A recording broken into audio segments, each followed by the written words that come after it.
The richest countries on Earth built AI, and they are the most exposed to losing jobs because of it. 60% labor exposure versus 26% in developing nations. That is not an accident.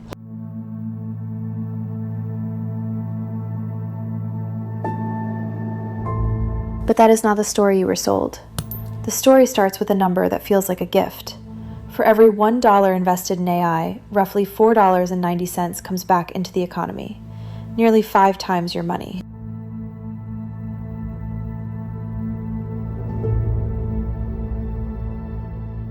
Now scale it up. By 2030, AI is projected to add $15.7 trillion to the global economy. Trillion. That is the entire output of some continents.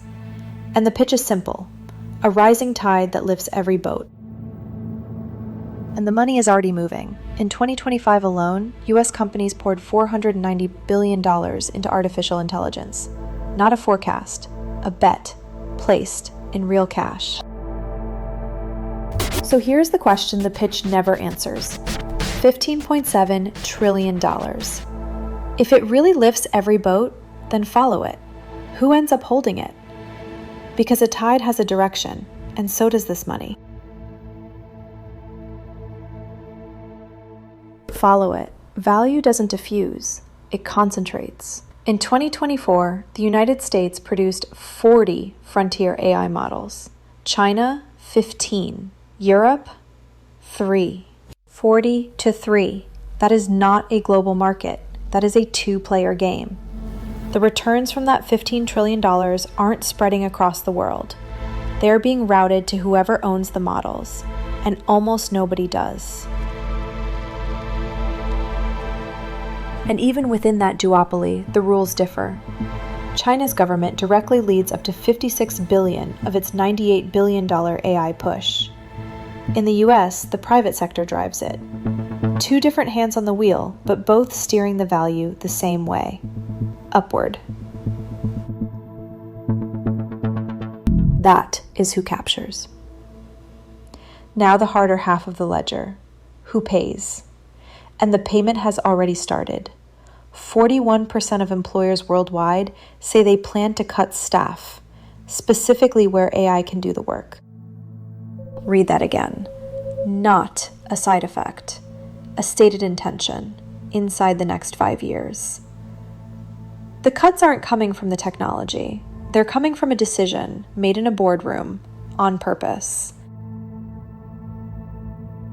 And the cost does not land randomly. Customer service reps face an 80% chance of automation. Retail cashiers, 65. Data entry, 7.5 million positions, gone. These are not abstract jobs. They are the floor of the working world. And here is the part the headlines skip. In the US, nearly 59 million women sit in jobs highly exposed to automation, against 49 million men, a gap of more than 10 million workers. The story is told as men losing tech jobs. The data says otherwise. And remember where this started. 60% labor exposure in advanced economies, 26% in developing ones. The countries that built AI, that captured its returns, are the same ones whose workers stand most in its path. Capture and cost, aimed at the same map, just at different people on it. So how does all of this get sold as good news? With one number. The World Economic Forum projects a net gain of 78 million jobs by 2030. 92 million lost, 170 million created. Net positive. Everybody wins. But a net average is an anesthetic. It takes a laid-off cashier and a newly hired AI engineer, adds them together, and calls the difference progress. It hides the churn underneath. McKinsey estimates up to 375 million workers, 14% of everyone employed on Earth, will have to switch occupations entirely by 2030. Look again at that first number, $4.90 back on every dollar. It was always true, but it never told you who holds the dollar coming out. That was the trick, a real return, pointed at people who already own the machine. So call it what it is. This is not a rising tide. It is a routing system, engineered to send the 15 trillion up to a duopoly and a thin class of owners, and to push the costs down onto service workers, onto women, onto the very economies that invented the technology. Gains routed one way, costs the other. By design.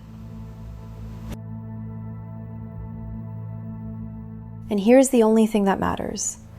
That distribution is not a law of physics. It is a policy choice, which means it was designed, and anything designed can be redesigned. So stop asking what AI can do. Start auditing who owns the outcome.